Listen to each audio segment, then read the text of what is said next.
നമുക്കറിയാമല്ലേ, എല്ലാവരുടെയും ജീവിതത്തിൽ പ്രശ്നങ്ങളുണ്ട്. ഒന്നല്ലെങ്കിൽ ഒരു പ്രശ്നങ്ങൾ എല്ലാവരും അഭിമുഖീകരിക്കുന്നുണ്ട്. അപ്പം നമ്മൾ ചിന്തിക്കും, മറ്റുള്ളവർക്കൊന്നും ഇത്രയില്ലെന്ന്, എനിക്ക് മാത്രമേ ഇങ്ങനെയുള്ളൂ എന്ന്. അവർ വിചാരിക്കും എനിക്കേ ഇങ്ങനെയുള്ളൂ, മറ്റുള്ളവർക്ക് ഇങ്ങനെയില്ല എന്ന്. എല്ലാവരും ഇങ്ങനെ തന്നെയാണ് ചിന്തിക്കുന്നത്. പക്ഷെ നമ്മളൊരു കാര്യം ചിന്തിക്കണം, നമ്മൾ ഓരോ പ്രശ്നങ്ങൾ വരുമ്പോഴും അതിനെ ഓവർകം ചെയ്തത് എങ്ങനെയാണെന്ന് നമ്മളൊന്ന് ചിന്തിച്ച് നോക്കണം. പ്രശ്നങ്ങളെയല്ല ഓർക്കേണ്ടത്, ആ പ്രശ്നങ്ങളെ എങ്ങനെ അഭിമുഖീകരിച്ചു, അതിൽ നിന്ന് നമ്മൾ രക്ഷപ്പെട്ടു എന്ന് ചിന്തിക്കണം. അപ്പോഴുണ്ടല്ലോ നമുക്കൊരു ഓവർ കോൺഫിഡൻസ് ഉണ്ടാകും. നമ്മൾ വിജയത്തിലേക്കൊപ്പം മുന്നേറിക്കൊണ്ടിരിക്കുകയും ചെയ്യും. അപ്പോൾ പരാജയങ്ങളൊന്നും നമ്മളെ ബാധിക്കുകയില്ല. പലരും എന്താ പറ്റുന്നതെന്നറിയാവോ, ആ വിഷയങ്ങൾ, അതായത് എന്താണോ കാരണം, അതിന് ചിന്തിച്ചുകൊണ്ടിരിക്കും. അതിനെ ഓവർകം ചെയ്തത് എങ്ങനെയാണെന്നല്ല ചിന്തിക്കുന്നത്, നമ്മൾ അതിൽ നിന്ന് എങ്ങനെയാണ് രക്ഷപ്പെട്ടതെന്നല്ല ചിന്തിക്കുന്നത്. ആ പരാജയക്കാരനെ ചിന്തിക്കും.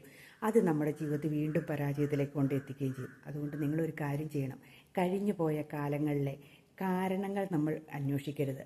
ആ കാരണങ്ങളിൽ നിന്ന് നമ്മൾ എങ്ങനെയാണോ രക്ഷപ്പെട്ടത് അത് മാത്രമേ ചിന്തിക്കാവുള്ളൂ. അതാണ് നമ്മുടെ ജീവിതത്തിൻ്റെ വിജയം, അതാണ് നമ്മുടെ ജീവിതത്തിൻ്റെ സക്സസ്.